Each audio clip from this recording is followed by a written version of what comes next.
Hello, my food mood friends. Welcome. Chandra is in Odyssey, food and mood, body, mind coaching.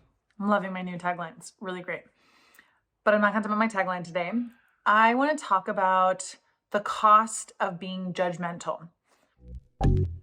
Welcome! Here is your hostess and coach, Chandra Zas, helping people make food and mood changes doable without missing out. Go ahead, high five that like button, subscribe and share while you're there. And before I dive into that topic, I want to just give a little bit of an update or a little bit of a personal what's going on with me.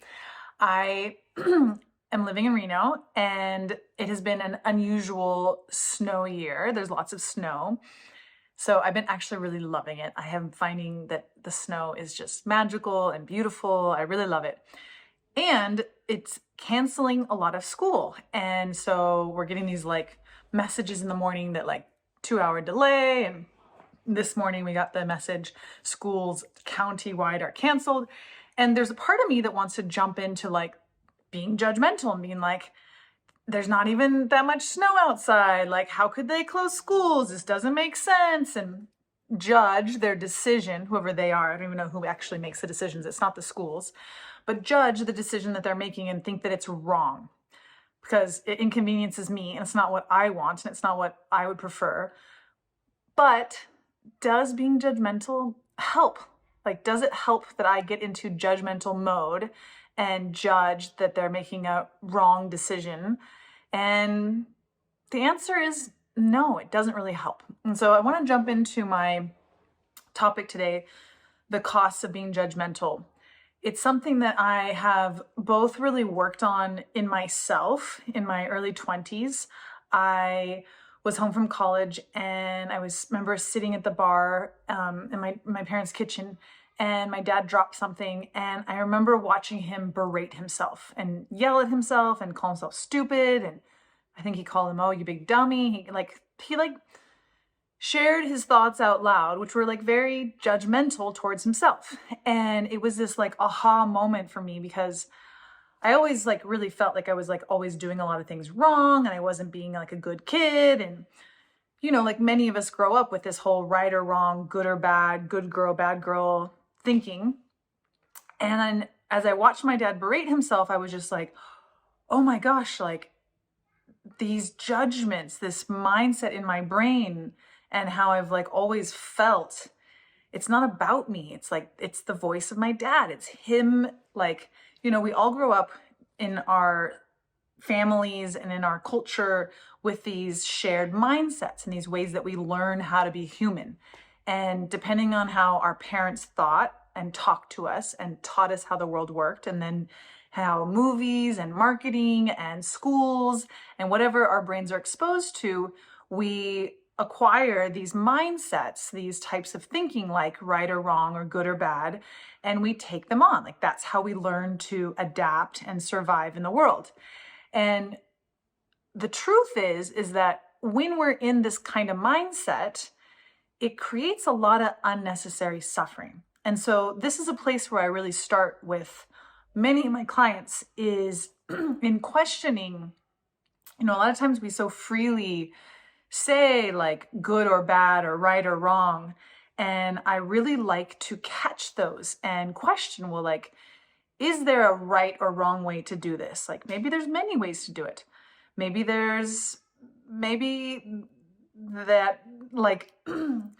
maybe there's not one way. Maybe there's not a good or bad way. Maybe there's not a right or wrong way to do almost anything. And actually a lot of innovation and a lot of breakthroughs and a lot of unknown opportunities come from being detached to it being a certain way. And being a certain way has a right or wrong connotation to it. Hello, my friend. How are you? I'm in the Dead Sea, floating in the water. Go ahead and like and share and follow so we can keep in touch. In my early 20s, I started really questioning and loosening this for myself. And it relieved so much of my heavy, depressed energy. of believing that I wasn't good enough, that I couldn't do things good enough, being scared of doing things the wrong way. How many of us don't go after and do things because we're scared of doing it wrong? That's one thing I see a lot in my clients. Like, well, I don't know, I want to do it right. I want to do it perfect. And when we want to do it right or perfect, then often we don't do it because we're scared of doing it wrong.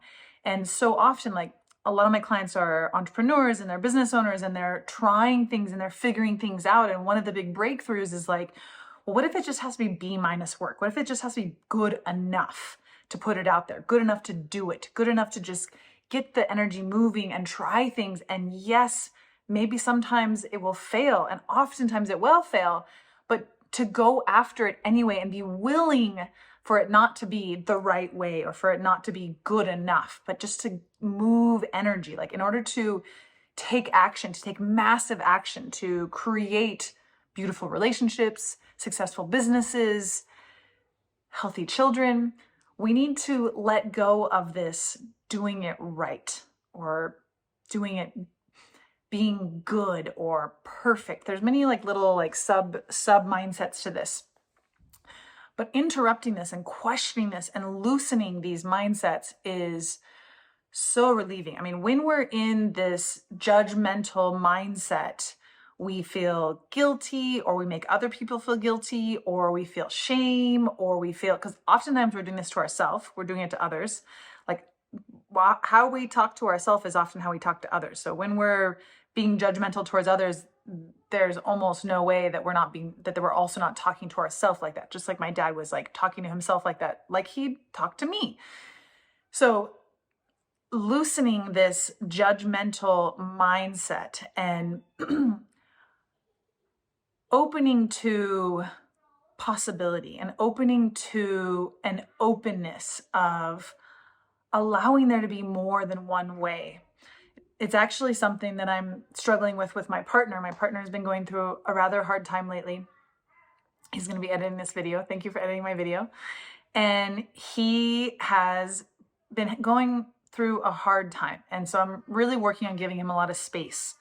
But one of the things that I've seen come out of him during this hard time is he's really reverted back to a lot of really harsh judgments.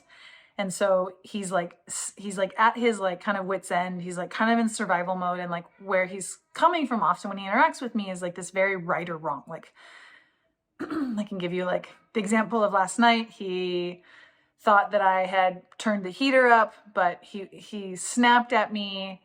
I don't remember the exact comment he made, but it had this very like judgmental energy to it. And I said, well, maybe it's hotter in the house because the oven's on, and he was kind of like, like, it's just so easy. And he doesn't mean it. He doesn't mean to be mean to me. He doesn't mean to be judgmental, but it's just this mindset, this like, he actually grew up in the USSR where like right and wrong are, the more and more I've learned about the USSR culture and how kids were raised, how all of the people were raised with this like very, very heavy right and wrong mindset.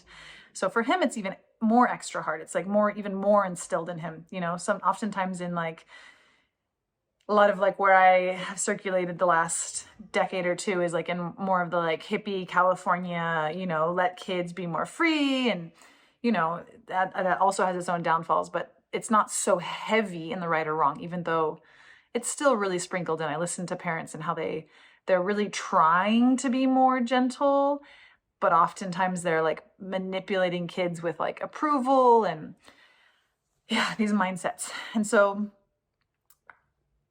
as I've been raising my own little child and helping her learn how to be human, which is so much of what we're doing for our children, I've been really watching, like giving her the title, giving her the words of like, that you're doing it right or wrong, or that you're being a good girl or a bad girl, and really just questioning those and like letting her feel and know, and through my words and my actions, like that she's a good girl no matter what, even when she does behaviors that I don't, that have consequences in the world. And so I'm really trying to teach her the connections instead of just doing it because of my judgments or not. And it's a tough road, and it's healing. It's so healing, both for my inner child. It's so beautiful to watch and I'm not always perfect. Sometimes I mess up. Sometimes I like revert back when I don't have patience, when I'm tired. I'm not always perfect, but it's a powerful mindset to employ both for ourselves, for our future generations, for our relationships. When we judge our friends, our family members, we put wedges in our relationships. Like, it doesn't create closeness, it doesn't create connection. And oftentimes we're judging with some kind of like idea that it's going to change the other person. Like, that's kind of how we justify it. But when have you ever been judged and changed because you're judged? Oftentimes when we're judged, we're even more defiant of not doing what the other person thinks is the right thing to do. And the biggest, I really see, like, whether it's being judgmental towards ourselves or towards other people, the biggest wedge is that disconnect, is that distance. Even internally, when we judge ourselves, we're not being our own best friend. We're not being kind to ourselves. We're not staying connected. We're not staying present with ourselves. Like, it creates emotional suffering when we judge ourselves. The same thing goes with our relationships. I do want to say there's like a caveat here.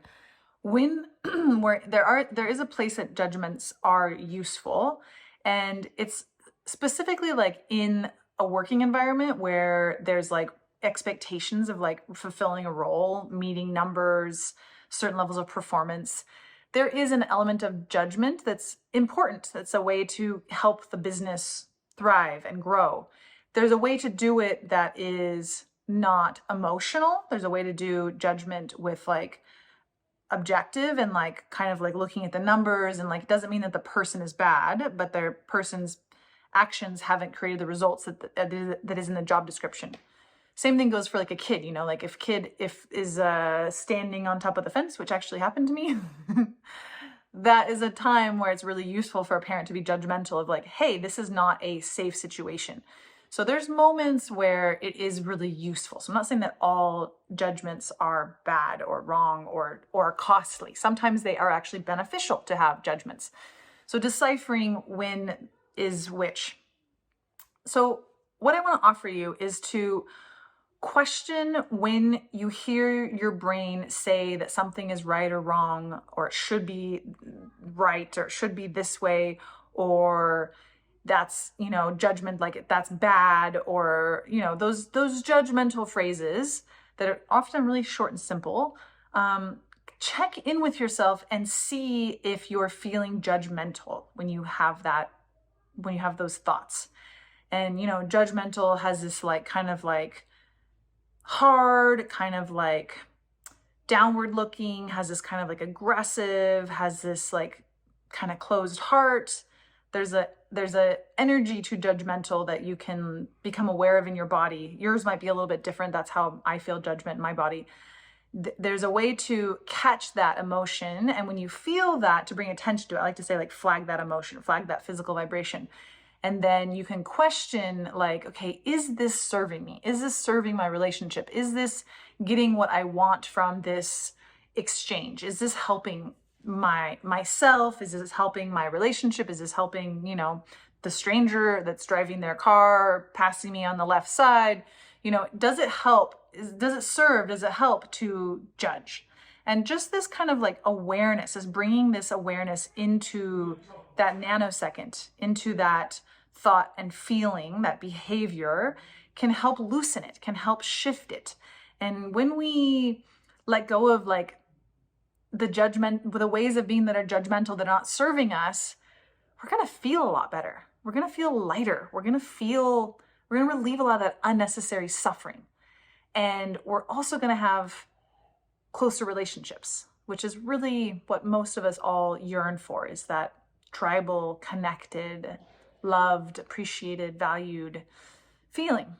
So I have been thinking of this so much lately, and so I wanted to share it with you guys. It's been going on in my own world now and 20 years ago, and it's something that I witness in people around me and my clients, and it's such a beautiful thing to let go of.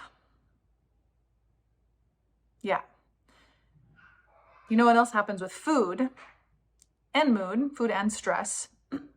When we're judgmental, we don't feel really good. We have that whether it's that hard feeling. And when our brains are wired to feel good and avoid pain, including emotional pain. And so when we're feeling bad, we're often going towards food overeating comfort foods, we're drinking, smoking, we're using something to soothe us from that uncomfortable feeling.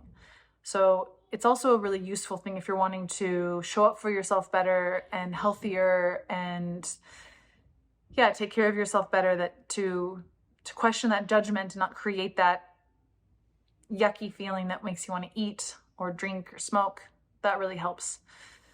Judgment can also be something that we hold on to for a long time, and holding on to emotions is something that creates stress in our body and creates inflammation and lowers digestion, increases stress, interrupts our sleep. So this would be some of the emotional management stuff that would, lead to more effortless, healthy habits. It's all connected in the end. Our mood, our food, the way we're showing up for ourselves in our life, what we're wanting, how we're thinking about ourselves, how we're thinking about people we love, the strangers in our life. It's all connected. Okay, so that's the cost of being judgmental. And I look forward to seeing you next week, and have a beautiful day. And question those judgments. There's no need to be judgmental. All right.